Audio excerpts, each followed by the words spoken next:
What does it mean to live creatively? Not just in what you make, but how you move, and how you dress, and how you build your world. What does it mean to feel at home in your space, in your skin, in your purpose? Welcome to The Maroon Life, our lives in full color, a podcast where we explore the art of creative living, from the way we style our homes to the stories we wear on our backs. We're your co-hosts, Adrian Franks, Nicole A. Taylor. Two lifelong creators, curators, and culture seekers on a mission to make space for freedom, joy, and design that speaks. We tap into soulful conversations about joy, design, self-expression, home renovation, and everything in between.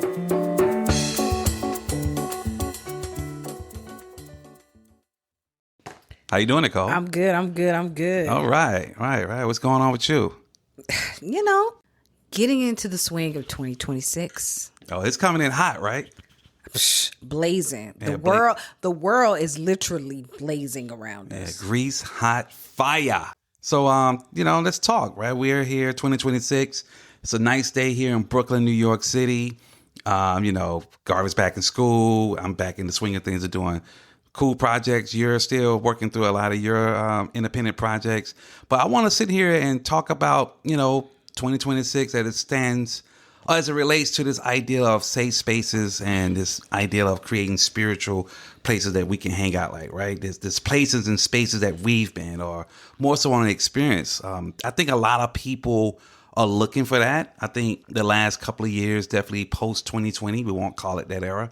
More and more people are trying to find places that they can really connect, and not just online. I think more and more people are truly trying to get back to what they call IRL, or in real life, connections, because some of the things on social are a little fabricated. They may not even be real, or more so they just leave it a little shallow and empty. What do you feel about that? Well, two things. I mean, the first is that for the last few years, for the month of January, I'm dryish, but I also get off social media-ish. I take social media off my phone, and the only way I can access it is online. And I also make an assertive effort. This is a time of year where I would like, who do I want to catch up with in person that I didn't catch up with last year? I'm kind of behind the gun a little bit on that, but that's always my plan for at least the last 5 years. And then the second thing is, every article I read nowadays is about analog this, analog that, right? And I was thinking, I'm like, what is this analog conversation? And when I say analog conversation, they're saying that this is the year that people are going to go back to listening to cassettes, or listening to DVDs, or having vinyl. Or what? Vinyl. Or vinyl. I think people have been doing that for a while. Or I saw this thing about what to put in your analog bag.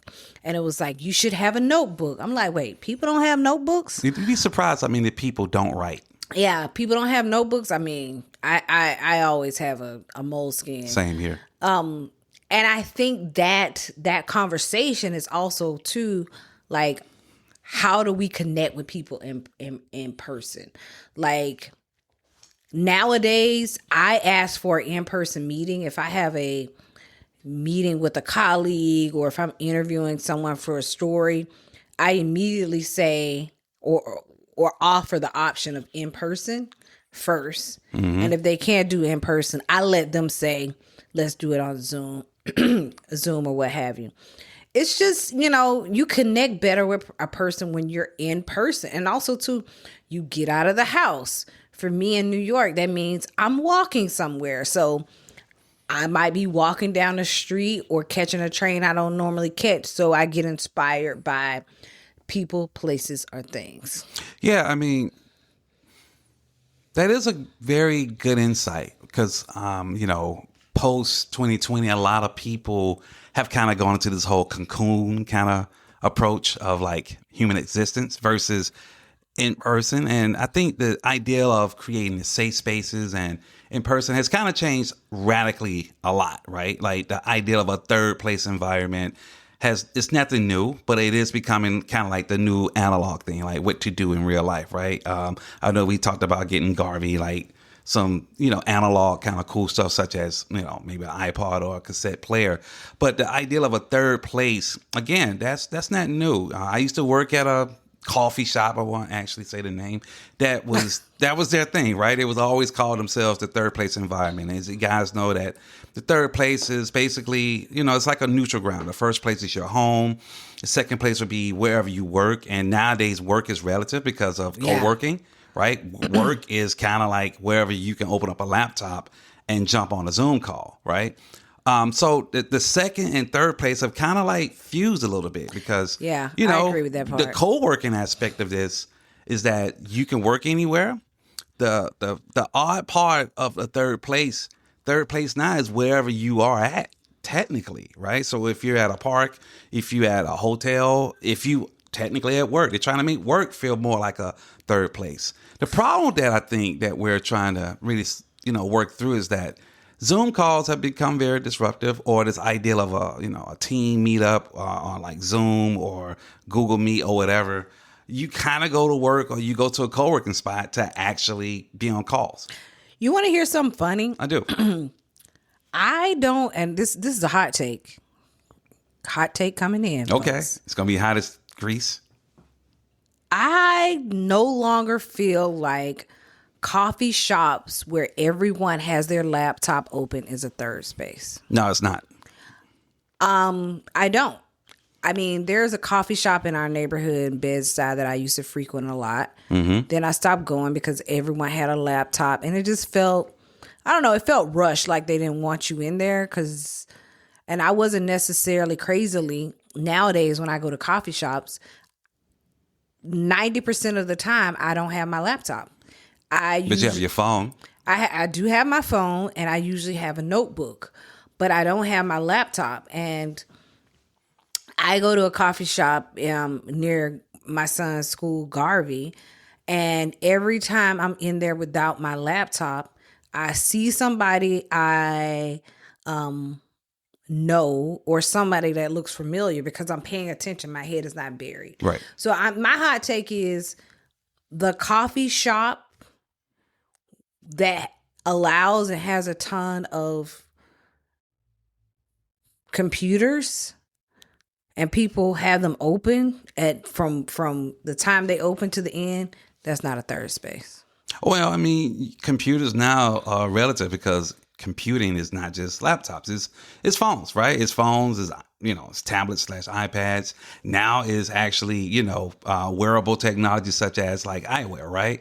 But I do think this idea of what the third place should be, it should be a place where you can connect with people that you're cool with or just random people that you don't even know. And maybe that is what we need to start defining what a third place is, which kind of gets to the next subject, right? How do you define what the third place is? Like we already talked about like what it traditionally was, but we're now in 2026, right? A lot of things going on in the world. A lot of people trying to navigate certain spaces where there's, new coffee shops or new co-working spots or new libraries or new hangout spots. Like, what is going to define these places going forward, right? Like, how do you create this neutral ground? There are some spots currently that I've been frequent here in Bed-Stuy that kind of feels that way, right? A lot of bookstores. I think that's, for me, is a great place for I that. definitely think a bookstore is a third place because you typically, if you are browsing in a bookstore, you have to have your eyes open and you're browsing the shelves, and you're seeing people to the right or your left. So I would say definitely bookstores are a third place. Another way I would describe a third place for us, I would say the Maroon House, our house in Athens, is a third place because when we go there, we you look around. There are trees. We have to look at each other. We got a record player. We have a record. We have all the analog things. And for a long time, we had a room that was supposed to be the no device room. It didn't work out. Well, but that's kind of the only room that like there's a bunch of like electronics. It was supposed to be the meditation room, and then it turned into the office. I actually like the fact that it is the room where most of the electronics are located. Like, we record podcasts, we work. It's the work room, right? You kind of have to have that room in your space for that. So the rest of your house can be for living. It can be for like a second, third place kind of mindset or an experience. Yeah, we need to update it and make it that place, and then make sure the other spaces are no devices. But I would say for us, I think for a lot of people, third spaces, the third place, excuse me, are becoming their vacation house, or it may be their third place is the place that they always rent every summer when they go to Martha's Vineyard. I also think that third spaces, or spaces where you're connecting with people are, it may be friends' houses. It may be like, we kind of talked about this in previous podcasts. It may be every month I get together with my friend circle that are all moms. And we get together and we rotate it. I think the third space is has evolved, and I think in 2026, where everybody is craving to be around people and to build communities in a more meaningful way, I think that the third space has to evolve more from just a set physical space. Yeah, I agree. I mean, if you think about what's going on now, more and more creatives that I've noticed, they have purchased houses to create what they call retreat houses, and they're turning these so-called third place environments that are like for close networks. So, inviting friends or inviting like close associates, that's becoming like people third place environments for a lot of reasons, right? Where it's going to be, in the case of the Maroon House, this is like a lot of people that come by. They're like creatives, or they're like entrepreneurial, or they're just cool people who just enjoy culture. Some other creatives I've noticed have created their third place retreat house for certain types of communities. Some around queers, some around like people who cook, some around people who are all into like craft, or some around people who are just purely just doing nothing but playing games. But these places are becoming more or less like community centers for their small individual communities. I like that. Right? Versus like open community or open third place environment that can have access for lots of people, of all people. And, I think the whole idea of the Airbnb model, that's kind of waning a little bit. Yeah, right? I would say it's definitely waning. I do think too, I think it's to kind of dove into our personal definition of third space is a place where you can just be or daydream. Like, I think that's also a part of having being in like a third place environment. Like, there are some places in the neighborhood or New York City, believe it or not, where I feel like I can just daydream. What can you name those places? Yeah, I would say like going to like Brooklyn Botanical Gardens. Right.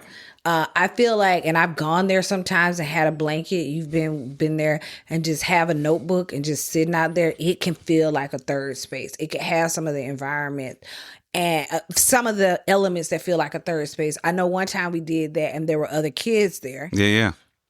And Garvey started playing with the other kids, and we saw the other parents.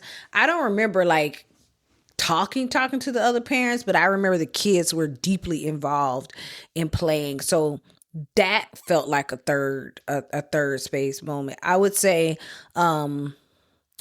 we talked about the bookstores. I would say for sure that's me. I would say the public library.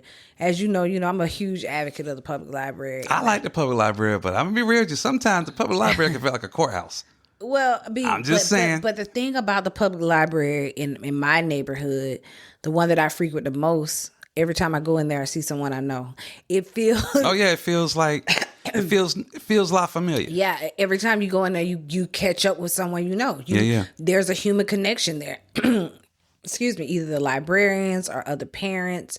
So for me, it is a third space for me. It is a community space. I would say too.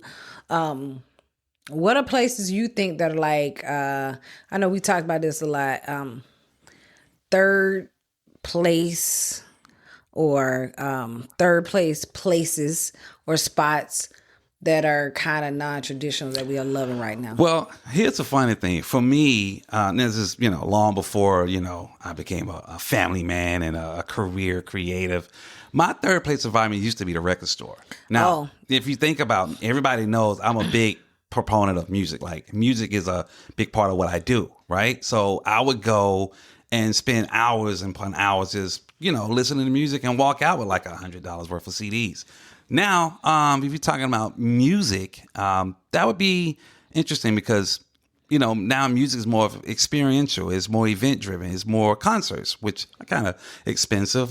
Places like here in Brooklyn or even, back in Atlanta, we would go to a lot of the music festivals or the different types of like music pop-up events. I don't know if I would call those third. But they were third place for me, right? Okay. So this is not sense. necessarily talking for the general public, but I'm talking about for me, right? And I think that's fair. I think that's the bigger thing now, right? We're asking individuals who even listen to this podcast, well, what would be their third place? Because third place don't have to be something that's, for everybody. It could just be for you and a small group of people.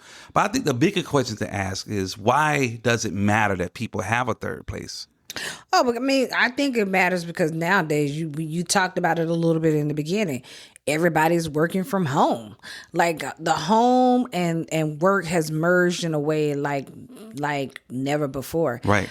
Even though some people are back to work X number of days, but like people work from home now, and you can be at home days upon days and never leave. You can be working and washing clothes and ordering groceries and never leave the same spot. There's no separation. There's no separation. So that's number one why I think it's super important. And also, too, here's the thing. When I look at people like my late aunt who passed away, when COVID came along and the church came around, the church closed for 2 years? Oh, that's a good example. The church is a third place environment. Yeah, the church closed. Her third place went away just like that. It's true. But the even crazier thing about that is churches that I never would thought in my life went online. And so you have people, it's easy for an elderly person who, even if that was their twice a week outing, they'd be like, oh, I'm just gonna listen to church online now. And so that's why I think that. But that takes away from communing with the people, community, right? Connecting with people. It does. Being in the fellowship hall, and even at church, I think churches now.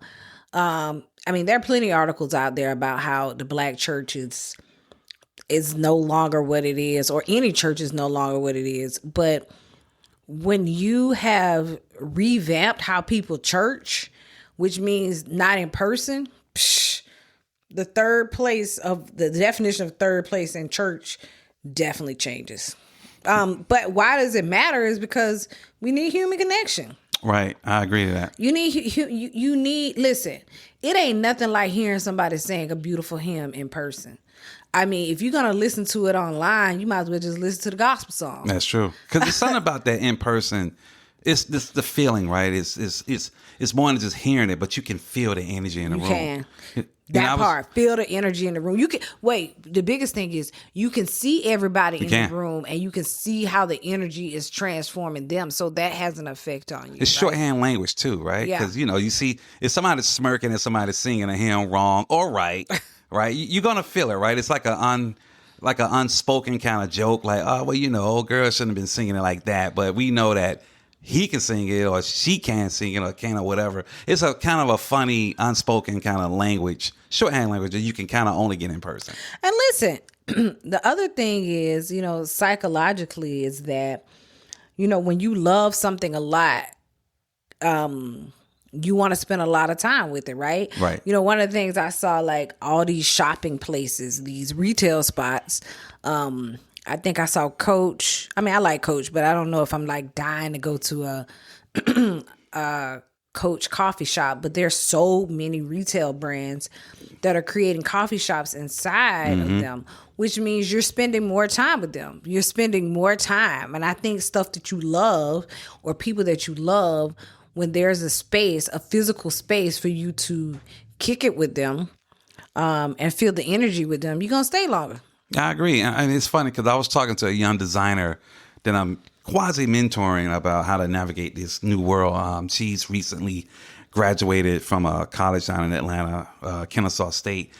And she gave, we had like a 30-minute session, maybe 40-some-odd-minute session. And I think the one thing she asked me, what should I give her in terms of like new advice or old advice that I take to heart even now? And I said, well, I think you should be curious. I think you as a designer, as a creative, you got to be curious. And the only way to be curious, you kind of got to get from behind your laptop. You got to leave the environment that you're comfortable with, and you got to go out and explore. And I think third place environments allow for that. I mean, I just told you that my favorite spot used to be, a music store. Now, of course, that's no longer around. But now I go and still search Which is crazy. I mean, there are vinyls. There are vinyl stores, but the moral of that story is that I was telling a young person who came into this creative profession during a time where everything was online. And I'm telling her to go out and do more things in the real world, because just experiencing curiosity behind a screen in your home, it's not going to complete that picture for you. You got to go out. You got to go travel. You got to go meet up with friends.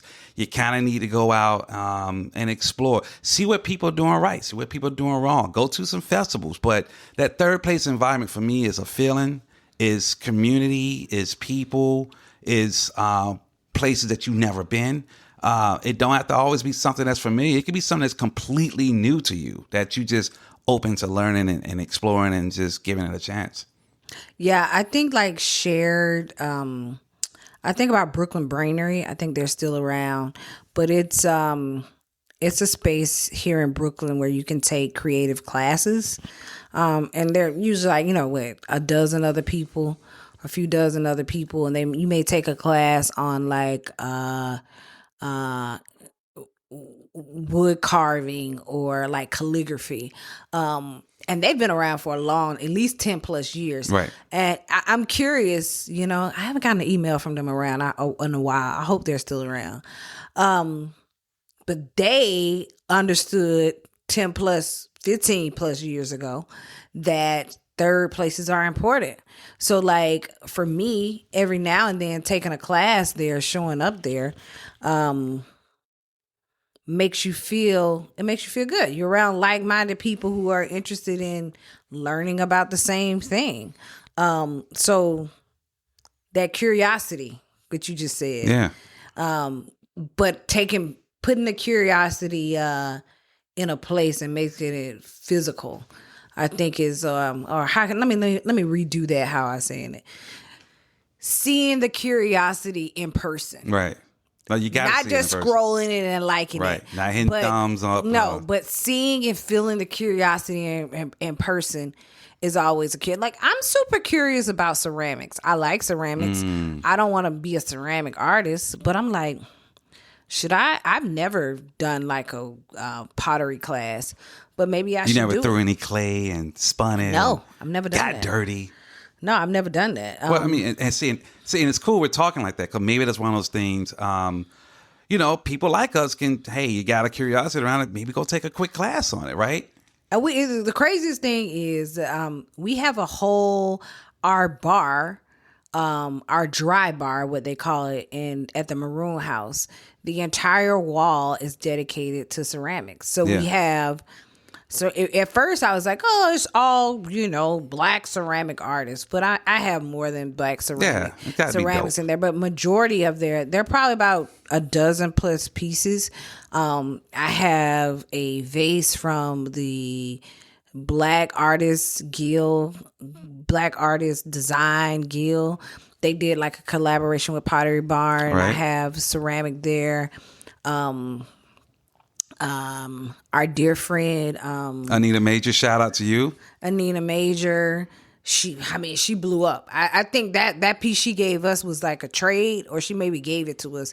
She's like in the Black Smithsonian. That's what artists do. We give work to our friends, and then we blow up, and then our friends don't even return the favor. So many different ceramic artists.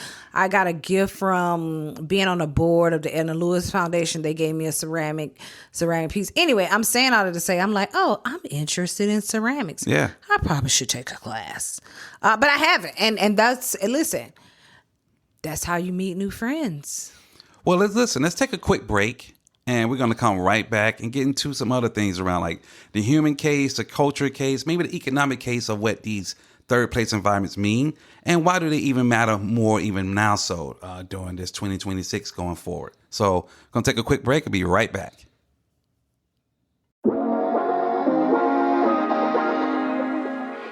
Looking for creative inspiration? Graphite Pro Radio explores the intersection of design, culture, and innovation, one conversation at a time. Join us for deep dives into the creative process and game-changing ideas. Start listening today.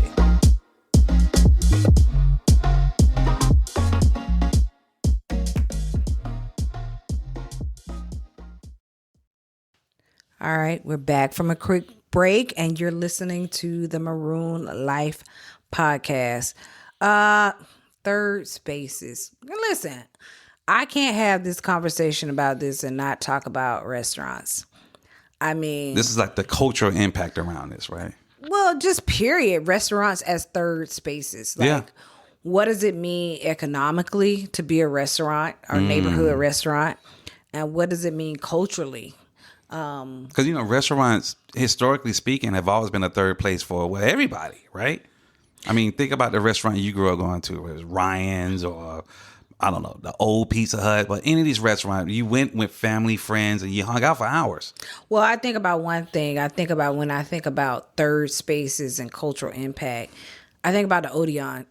Oh, the Odeon, right. That's what pops in my head about how, you hear all these great stories about creatives in Lower Manhattan. They went to the Odeon from, Basquiat to Warhol. And so I automatically see that Odeon, the very classic New York downtown cafe restaurant, as a third space. But it's also an economic impact with having a restaurant that's been around 20 or 30 years. True. I mean, listen, in Bed-Stuy, when I think about Peaches, that is the ultimate third space, right?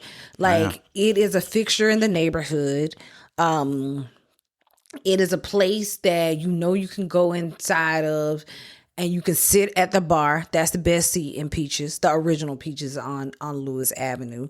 And that nobody's going to have a laptop at the bar there. But more importantly, hey, the economic impact. Craig and Ben have been hiring people for I don't know how long. And if there was an announcement tomorrow that they were going out of business, that would be a big economic gaping hole on Lewis Avenue, and people probably out of jobs. So third spaces, they also massage culture, right? And money. They are an opportunity to bring in economic empowerment to the people working there and the owners. So many restaurants are closing, which is like heartbreaking because when you see it, sometimes you're like, I can't believe it. And I think the visceral reaction is not like, oh my gosh, my favorite dish is I won't be able to have it anymore. It's like, oh my gosh, my place. Yeah. My third place. Your third place is going away. It is going away. So, if we didn't mention it before, restaurants are definitely a third place. And they're all closing, not just in New York. I've seen it in multiple cities. Restaurants that we frequent in Atlanta, some in maybe Chicago, definitely. Oh my gosh, in New York. Eats in Atlanta. I haven't gone there in years, but when I saw that, I was like, "Can you believe it?" But they are reopening, so that was the thing. Yeah, I saw that. It may not be the same as it used to be on Punch, but they are reopenings, and I'm curious to see what the economic fallout or impact that would be since they all open up in a new spot. Well, yeah, like Agave in Atlanta. I know we have a lot of people from Atlanta that listen to this podcast. Agave, which is right in Cabbagetown. I just love Agave. I think they probably closed. This is January. They're closing probably now. But I wondered, I never got that question answered if they own the building because they had been there like 20 plus years. But I was like, oh my gosh, I haven't gone there. But then I also was thinking what's going to go there? Are they going to put more apartment buildings probably so on top of each other that people probably are not going to know each other? But that's a whole nother conversation. But yeah, I mean, listen, we haven't even scratched the surface of all the third places or spaces that people would probably would say, yeah, if you're listening, drop us a note. Tell us, what are we missing? What's your favorite third place environment. Well, think about like these third places, like from a cultural, historical standpoint, right? A lot of movements, to your point, like the Odeon, there was a movement of a lot of downtown artists convening there and fellowshipping in that place, right? A lot of times you look at with the SELC, like these guys were meeting at restaurants that they can only eat at because of, obviously racism and segregational laws back in the 60s. You think about like, something that happened in the 80s, right? Even here in New York, a lot of people's favorite spot to convene at are like their favorite local pizza spot. But certain movements were, more or less created in these third place environments, specifically around restaurants and places to eat. So what are your takes on that? I mean, I think that it's becoming harder and harder for restaurants. I'm just being real, to be third place environments because they want you out of there. They do. They gotta flip the table. They want to flip the tables, or excuse me, they need as many people to come in there and to eat, and they need to be able to do it as many times as possible. So I do think that there are some restaurants and cafes in Brooklyn. Like I think about Cafe Moto, which is in Prospect Heights. Like you see restaurants like them opening up at 7:00, and from like 7 to 12, you can bring your laptop in there. People kind of take meetings there. I mean, I know I've taken so many meetings there. I have people meet me there. You can get your coffee, pastry, a little breakfast sandwich, and kind of linger, and it's no big deal. And then they obviously have a dinner service, with competitively priced entrees, but they're not gonna let people be sitting up in there at 5:00, 5 to 10, where they got reservations. But there are some cafes that understand and have the ability to be able to let people linger during the day. But I do wonder, even the few places I can think of off the top of my head, how long that will happen. Like, for instance, I've been going to the Ace Hotel for more than a decade. Right. The one in the city and the one in downtown Brooklyn. If I need to, take a meeting, do some work, grab a coffee, grab a drink, even take a kid, because the one in Brooklyn is easy to take a kid, plop the child on the sofa and to work. But, man, it's hard for me to think now in New York, all of the hotels that have co-working in their lobby. And I bring up the hotels because most of the hotels, like the Ace, there are a few other in Williamsburg and in Midtown.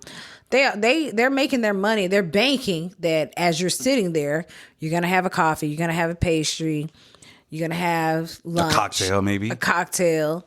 But I do wonder, because sometimes you go in there, and I've told you this before, I'm like, yo, we got to get here before 9 because it's going to be packed. Yeah.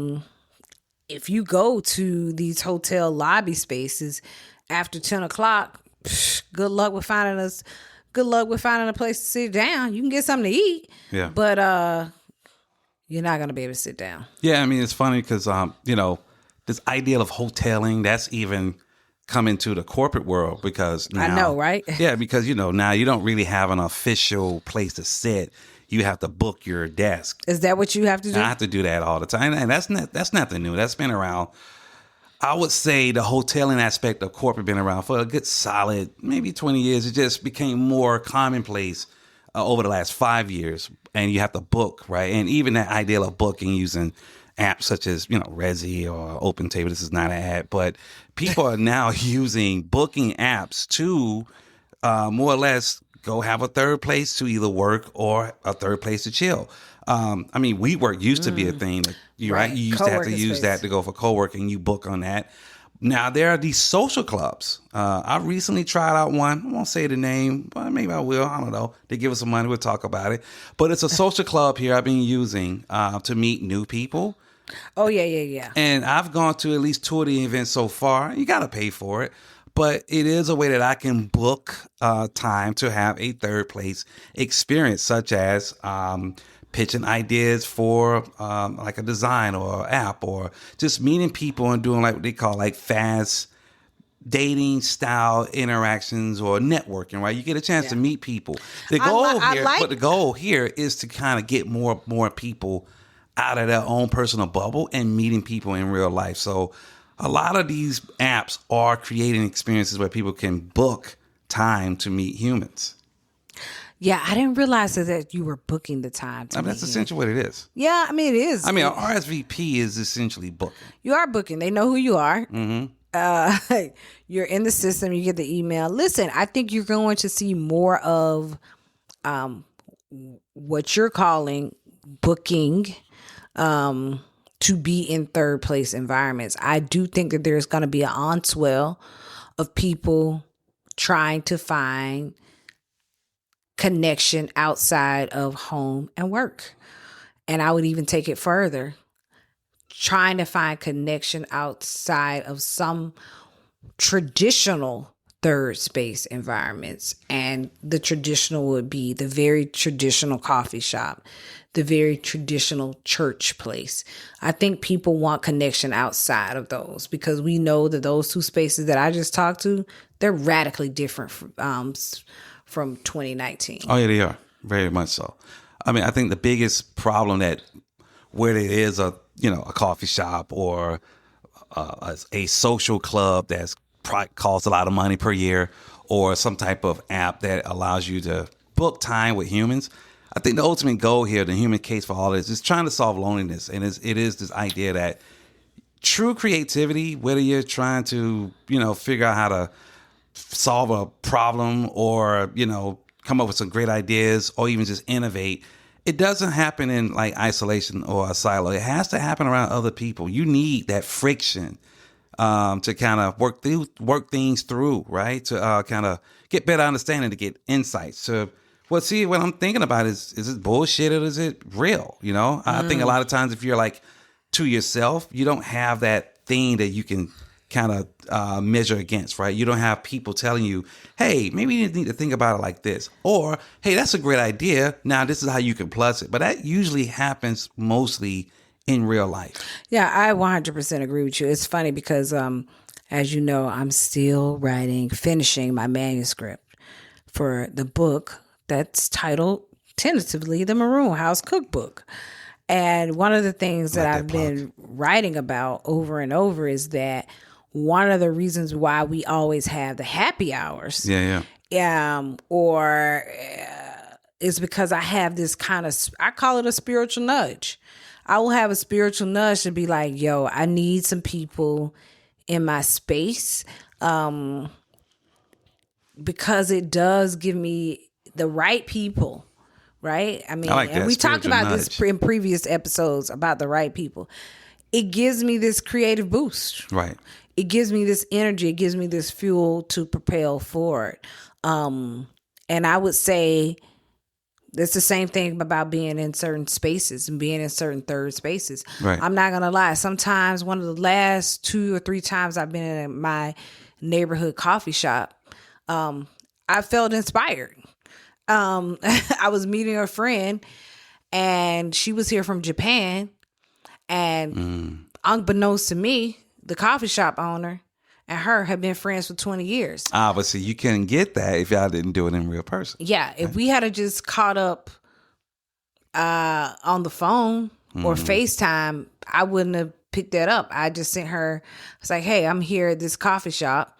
And she was like, oh, okay. So when she got there, she was like, we've been friends for 20-some years. I'm like, oh, wow.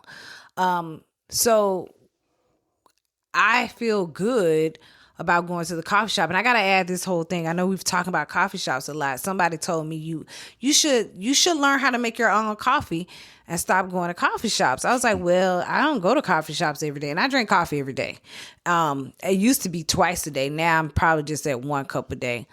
But pretty much at least 5 days a week, 6 days a week, I get my coffee from home. But I make it a point to have coffee out because, hey, they said that 2026 coffee is going up, and one of the biggest things that all the podcasts are telling people, make your coffee at home. And I actually just kind of clutch my pearls when I hear that, because I'm like, some of these coffee shops ain't gonna make it. If we're telling everyone to make their coffee at home and to stop going to coffee shops, that means our neighborhood third places, like coffee shops that understand third places, coffee shops like my neighborhood coffee shops, all of their tables are not for laptops. They have signs on there saying no laptops at this table. So I say that, like, hey, support your local business. That's what you're saying. Yeah. But also keep your ass home sometimes and make your own. Yeah. I mean, I kind of went around the world to say this, that third places are inspiring. Yeah. And people mansplaining coffee is kind of weird. Creating your own third place at home periodically can also be inspiring as well. Exactly. So I think to kind of wrap things up, let's think about this, right? Like, let's think about a couple questions here. Like, how do we really intentionally create these third place environments, right? If they're not going to be something that we own. Like, what are programming ideas to help kind of create this? And what are the role of people in your community or your circle or whatever that is to kind of bring these things together? Like, I think to kind of kick it off, I think how you intentionally create spaces is, well, think about the space that you would want to be a third place environment. I know for us, we say, our homes are kind of like our third place environment because we invite close friends. For some other people, it may be a space that they go and meet, and that's their space, right? I think, when it comes to programming ideas, maybe there's some things you can do. Some people do game night. Some people do portrait night. Some of my first things I used to do in my first apartment, I used to host portrait readings. Now, this is back during the whole Love Jones era. That's so funny to hear. Right? Yeah, I used to host portrait readings. I used to write poetry, but whatever. But, is there a way to do programming? Some people, again, of course, I like you calling it programming. But yeah, right? You kind of want to have a certain sense. Yeah, I will say, though, yes. Also, I think the role that I expect from the community or my friends is to just participate. I'm not expecting people to bring something, although that helps. I'm not expecting people to always participate, but, participation does make things more fun, right? But I think that's the role of your community when you want people to just be involved. Yeah, I would say creating a third place or space environment at home does require you to really think about your physical space. And you do need to think about okay, what do I want to do here? And when I say physical space, when I think about our apartment here in New York, and when we want to do something, a third space, we take it to the terrace. You do. We have a terrace here, so it's easy to create this kind of third place, the terrace. It's hard in this room, in our living room, to do it, but in the terrace, you can create a third space environment. You have the sun. We always it's funny. The sunset, right? The sunset has been the focal point. Yes. Right? So that's one way of looking at your home and saying, what is the physical space where this third place moment can live? It may be in Athens at the Maroon House. I have seen our front and backyard being the actual physical environment. We have turned the front yard into a badminton. Badminton. It can be bocce ball. We've turned it into Sometimes it's a pool for the kids. Yeah. So you can take spaces and turn it into this third space where people can daydream. You can relax. Hey, our friends at Ed Show, you remember they invited us for game night. Yeah. And they had all kind of games. They had foosball. We was doing the little funny games you see on social. They turned their downstairs. Shout out to their basement. Shows. Yeah. Shout out to Dr. Kenny and Daphne Esho, our dear friends that are in Athens. But their basement is a fun place where they've created a third space where you can have easily a game night. So I do think it's important during 2026 and beyond, if you're looking to say, I want to stay at home or I want to connect with people without this time limit. Because, I just said about restaurants, these folks don't want you. Yeah, they don't want you. They want you in and out. Done. They want you in and out. How can you create this at home? Think about your space. what's the tiny space? If you got 100 square feet of space, like how can I turn this into something? I mean, we've done trivia. We're done. We've done games. All those things. You can do it on the fly, but a little thought always makes it better. A little thought about what you're going to do and how it's going to be executed. I mean, think about Black people back in the days. A spade game would just pop up at somebody's house, and that literally turns into like an event. I am not a spades player, to be honest with you. It always intimidates me, but I love watching spades. I could be a great spectator of a spades game. And listen, the funny thing about it is when you talk about Black people creating these third space environments in their home, the spades, bizwit, card games is it, because basically the table becomes the center and the focal point. It does. Like that table got to be set up right. It got to be clear. You got to be able to have enough space to lay out the books. And people kind of like are not like sitting at the table with the card players. You're kind of surrounding them, right? Right. So it's like intentional and unintentional third place space that has all the things. Great conversation. If you go to a spades party and you don't know somebody and you standing next to them, believe me, by the end of the night, y'all gonna get to know each other. Because, it's rowdy, people are laughing, people are connecting. It's true. Yeah. It's very true. And I think that, go ahead and put a cap on this. We would like to ask you guys as listeners, like, what ideas do you think make you feel safe, or what's a cool place that you would like to create in terms of like a third place environment? What's missing in most of these places now? Feel free to hit us up, text us if you know us, or, inboxes from the site. But definitely like to hear back from you guys about what a third place environment means to you and how would you create that going forward. Live, be curious, and most importantly, love. Yeah, love the spaces and places you visit. Peace, guys. Peace. Thanks for tuning in to The Maroon Life, where creativity meets culture and joy. Part of the Caffeine Media Network. Follow us on Spotify, Apple, or wherever you listen.